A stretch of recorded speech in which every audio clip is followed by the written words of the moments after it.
let's get into the episode. So first up is weekly favorites. So what I'm using in my kit and what I've been loving to use on clients is Saie Glow.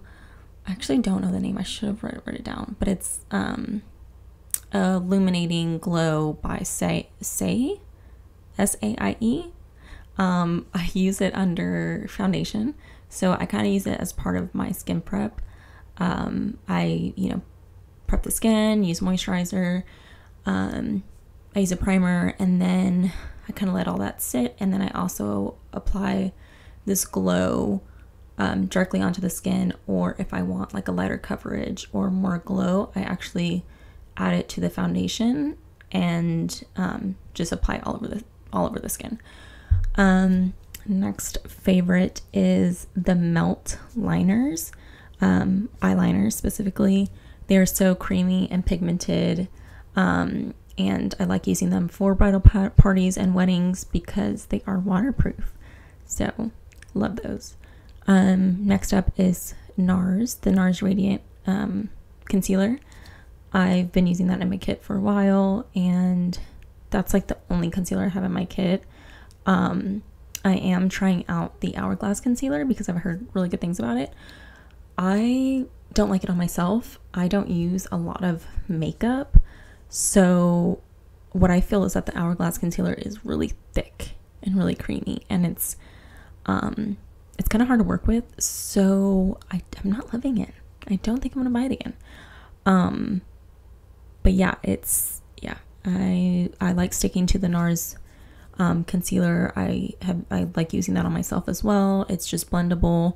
What I've also noticed about the Hourglass is that it creases a lot. Because it's a thicker product, I feel that it's just more prone to creasing, and I don't love that, so won't be getting that one. Cool. Anyways, so next up is my makeup tip of the week. So this is actually a tip that I learned from a fellow makeup artist. She is Glow by Kristen on Instagram, but basically whenever you're applying mascara and you accidentally get on your eyelids or your under eye, just before you do anything with it, just let it dry.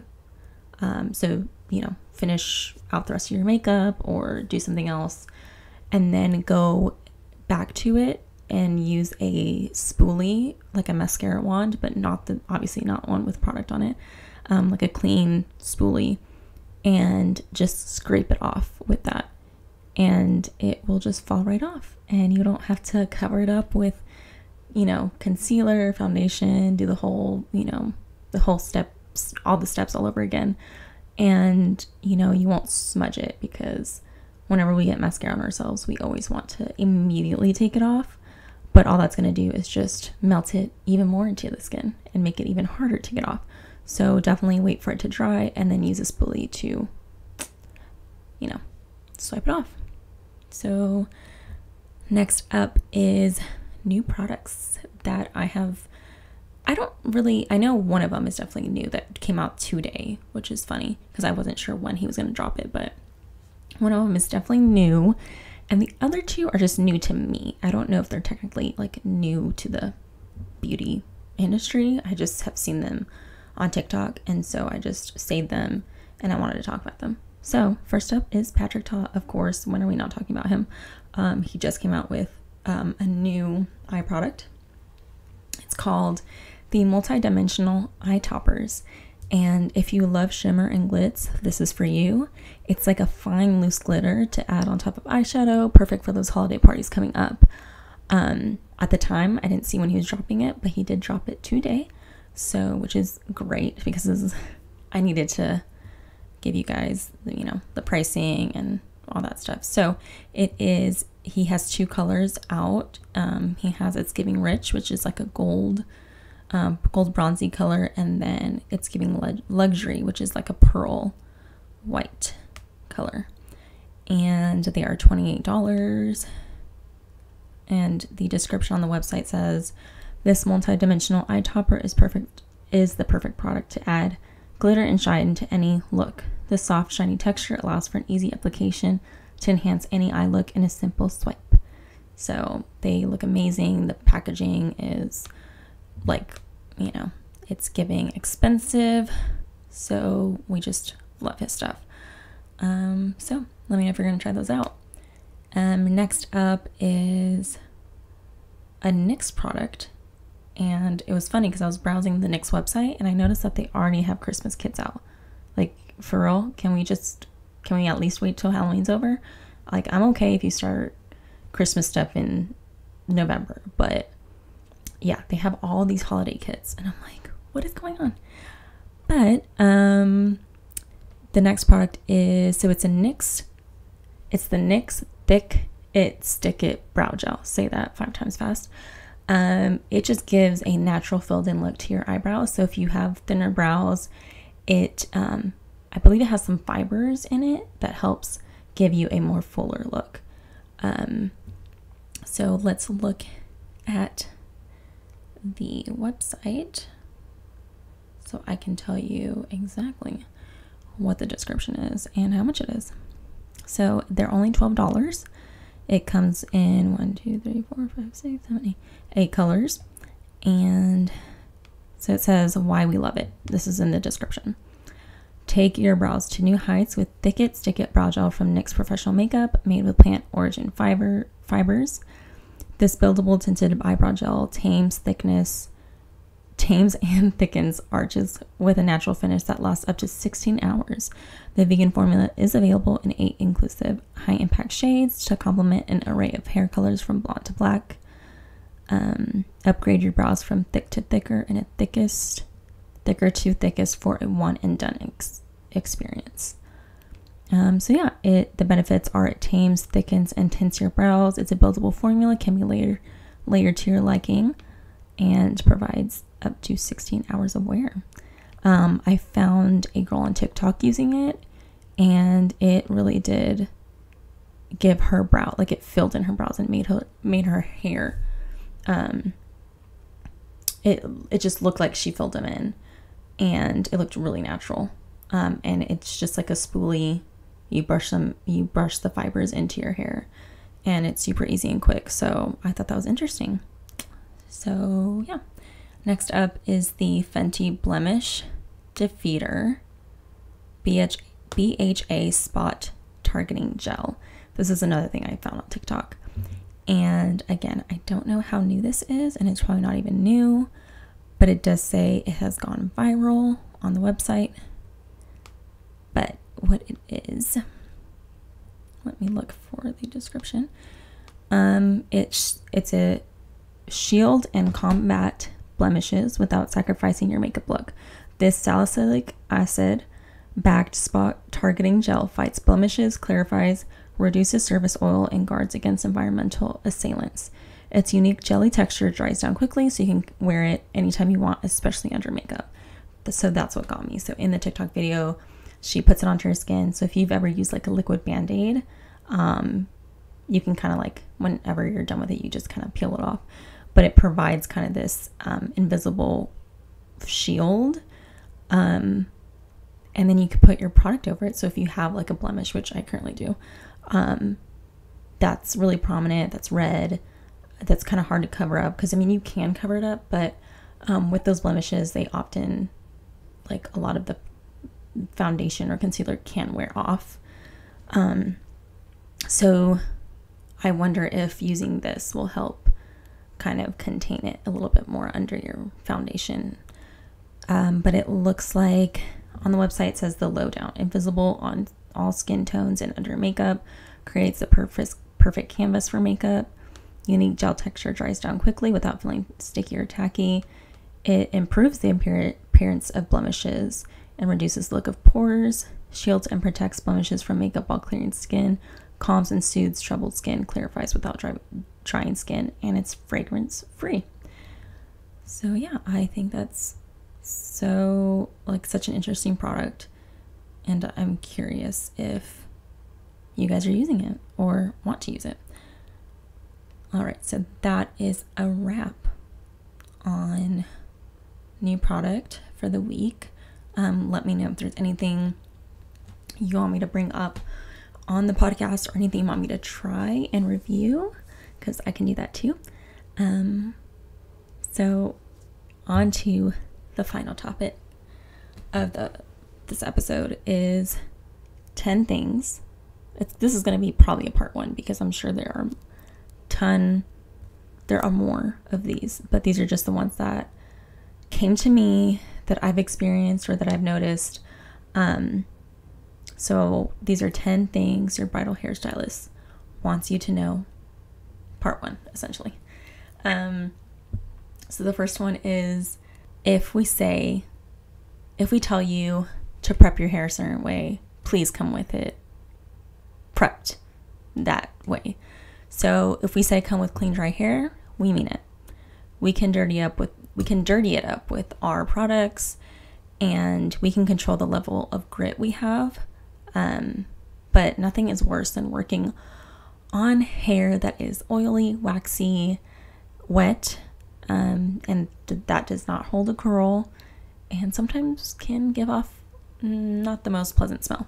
So I know some bridesmaids or brides love to say, my hair is so much better dirty or a couple days old. And I get it, but your hairstylist will know how to work with your hair, and the best way to come is with freshly clean hair. So wash it the night before, blow dry it really good, and then come day of with clean, dry hair, please. And I know some people, there are still some people that will wash their hair and for some reason it is still waxy or oily. And one thing I can recommend to you is wash your hair like 3 times. So shampoo, rinse, shampoo again, rinse. And then you can actually touch your hair in the shower and feel it. And if you feel that there's any waxiness or oiliness, like kind of like slick, it needs to be washed again. So you wash it again, and then you will know when your hair is clean, because you will just know the difference. There won't be like any waxy or oily residue. It will feel like hair. So you will feel, I promise you will feel the difference. But don't just, shampoo it once, rinse it, and then condition it. You need to shampoo like 3 different times. When it says shampoo, rinse, repeat on the back of the shampoo, follow those instructions, because it will help you. But yeah, if we give you specific directions on how to come day of, how to prep your hair, please just follow those instructions, because we will know how to work with it if you follow our instructions. And we just can't guarantee that your hair is going to hold, or that the look you want is going to be achievable if you didn't follow our prep instructions. So yeah. Number 2, please come with realistic inspiration photos. Try to find images of real people with real hair, so no wigs, no mannequins, with the same hair color and texture as you. So if you're blonde and you show me a brunette or someone with black hair, that hairstyle is not going to look the same on you. And same with someone with brunette hair or dark hair. If you show me a dimensional blonde highlighted rooty look, that hairstyle is not going to look the same on you, because there's dimension in that hair, which is going to give those curls and that updo a specific look. And on dark hair, it just doesn't translate the same way, because it's all one color. So it's hard to see those, those braids or those really pretty like curls with that texture. So definitely try to find images that look exactly, or similar to what you look like and what your hair looks like. Next up is, or number 3 is, if you want face framing, if you want a style that has face framing, get a trim. So go to the salon, ask them for a face frame or like a bang trim, and have them do it, because a lot of the times, especially here in Texas, you don't need a license to style hair, like use a hot tool to it. You do need a license to blow dry, shampoo, cut, color, all that stuff. So there's a lot of hairstylists that are in the bridal industry that do not have a license. They are able to do bridal hair, they just aren't able to cut hair. So a lot of the times there may not be someone to do your face framing. So if you want like these pieces, these really pretty pieces up front, and you have just, you know, long strands in front of your face, you may have to choose a style that doesn't, you may have to pin those back, or like I said, or maybe you have a friend do it. I've seen, you know, other bridesmaids take regular kitchen scissors or regular craft scissors and just go cut the hair off. I wouldn't recommend that, because then your hair just is not as even. Definitely get a professional to do it, or if someone knows how to do it, then that's in the bridal party, then have them do it. But most of the time there's a lot of hairstylists that won't even bring their shears to do like any bridal parties or anything like that, because for the most part you are just styling the hair. You're not there to cut or do any trims or anything like that. So definitely come prepared, or find a style where you will not be using face framing, because to me, I don't love the look of the long face frame pieces that are like past your shoulders, because a lot of the times the curls just don't look right, and they also fall really fast because there's a lot of weight. So if you want that pretty face framing look, you definitely need to go get them trimmed. So number 4, steaming. Please steam your dresses, garments, you know, your husband's, fiance's shirts, all before you get your hair and makeup done, or have someone do that is not getting their hair and makeup done. If you decide to steam, just know that your hair may frizz up, your curls may loosen, your makeup may not last as long, your eyelash glue may start stripping off. So just be careful. I definitely recommend having someone else do the steaming, or, you know, just do it before you sit in the chair. Most of the time we will remind everyone to do the steaming before they sit in the chair, but some people still do it. But yeah, this is just a disclaimer that if you do that, your style may not last as long, and we may not have time for touch-up. We may not have time to do touch-ups later. So I wouldn't recommend doing that. So definitely get that done before you step into hair and makeup, please. Number 5, if a bridesmaid, maid of honor, mother of bride, mother of groom, whoever does not want to get their hair done or is giving you a hard time, it's probably for a reason. So maybe don't force them to get their hair and makeup done, unless you have a specific look in mind for them. So if you tell them, hey, I want your hair to look like this, and I want your makeup to look like this, and that's it, cool. But if you're giving them free range and you want them to get their hair and makeup done, and they normally don't get their hair and makeup done, or they normally like to do their hair and makeup a certain way, just know that it's not going to be a pleasant experience for neither the hairstylist or the client, because the client is going to come in with the expectation that we are going to do exactly what she does to her hair or makeup, and that's not really possible, because we are going to do what we're going to do to make them look best. But if they're not going to feel comfortable with it because they do their makeup a certain way, or because they wear their hair a certain way, it's probably better that they do it themselves. Because oftentimes I do see people sit in the chair and they get their hair and makeup done, and then they're, half the time they're telling us how they do it and how they want it done. And sometimes they even take the tools away from us and do it themselves. So it's just better for them to just do it themselves. That way it saves, the headache between the client and the hairstylist, because we know that if we attempt that style or that look, that we're not gonna be able to achieve, you know, what they're envisioning for themselves. So yeah, just let's just have a good experience for both sides of the party. But yeah, number 6, this leads into if a person is not down to get their hair done. So if they are just down for makeup only, or let's just say they just opted out completely for makeup and hair, they are not to come in during touch-ups and try to sneak in can you touch up this, or can you touch up this curl, because touch-ups are reserved for people who have paid for the service, for the bridal party, for the bride.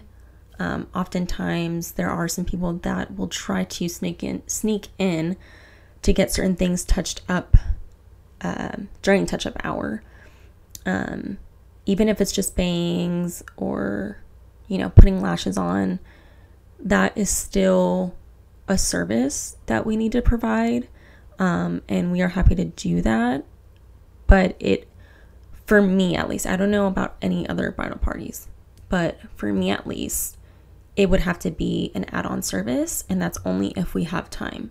So most of the time, a lot of the brides end up going last because we want them to be the freshest. We want them to have like the most recent makeup and the most recent hair. But even then, if they were to go first, we want that touch-up hour at the end to really be for the bride or for the people who have gotten their hair and makeup done by me or by the team. And that way we can, you know, kind of fix or tweak or just, you know, retouch up their curls or lipstick or whatever. That is their time. So if you have someone sneak in, or if someone sneaks in during that time to try and have us, you know, do a quick curl or fix their bang or something, that just takes time away from the other people who have actually paid for the services. So sometimes those little fixes can take like 20 minutes. So that's just 20 minutes that we wasted on someone that was not even part of either the bridal party or part of any of the services. So definitely let your bridal party know that if they're not down for hair and makeup, they are not going to get hair and makeup done at all. Not even touch-ups. At least for me. This is my list, and this is what I expect. I can't say this for any other teams, but I can only assume that other hairstylists and makeup artists feel the same way. Number 7, for setup, most hairstylists will put in their contracts or instructions that we need space to set up. So if we say we need chairs that are like counter height, bar height, or tables with enough space to put product, just please ensure that the space does have that, or bring a table that had like a foldable table or something. And if not, we need to know ahead of time, because most of the time the makeup artist or hairstylist will bring their own chair. But I don't think I've really ever seen a lot of hairstylists or makeup artists bring their own tables. That's just extra stuff that we need to bring. That just adds to travel fees and extra setup times and whatnot. So I definitely try to make do with what I have. So if there's like a small table, I will try to fit everything in that table or work out of my kit, whatever I need to do. We will figure it out. But if we have something listed in the contract or any instructions, let's just be sure to at least ask the venue if they can provide, certain specific things like a table or chairs for the hairstylist, especially if they don't have like a bridal suite or anything, or if you're in like a hotel room, things like that. Number 8, let your hair and makeup team come up with the timeline. So the photographer, the wedding planner, none of those people should be coming up with the timeline for hair and makeup.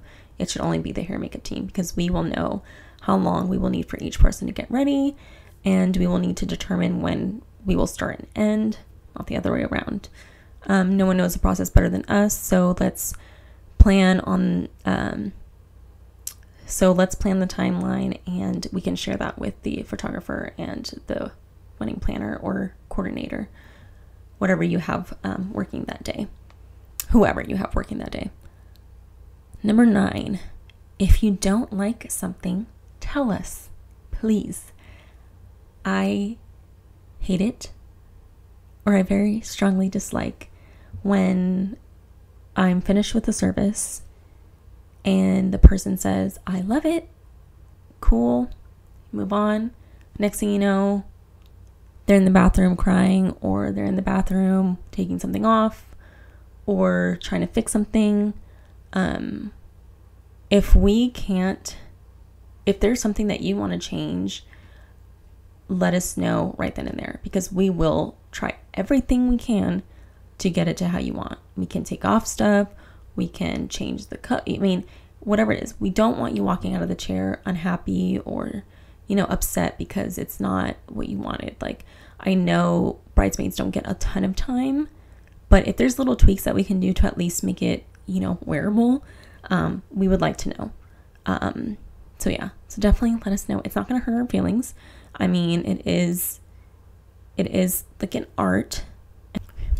Of course, we're human, so it's gonna get to us a little bit, but we definitely want you to be happy, and we will fix anything you need if you just let us know. So let's see. Number 10. This is the bride's day. So any touch-ups or styles are priority for the bride. We, of course, want the bridesmaids, mother bride, mother groom, to feel their best. But the best way to not take time away from the bride is to come prepared. So do all of your prep work, put your contacts in, brush your teeth, etc. before sitting in our chair. Look up inspiration photos, have them ready, have your phone ready.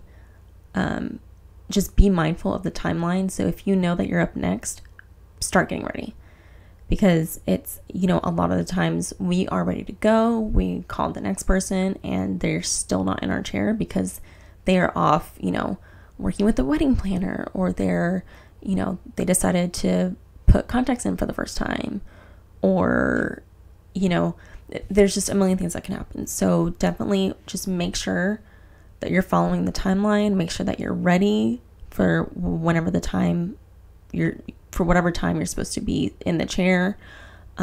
Even if we're running behind, just be prepared so that once you get in our chair, we have everything we need and you are ready to go.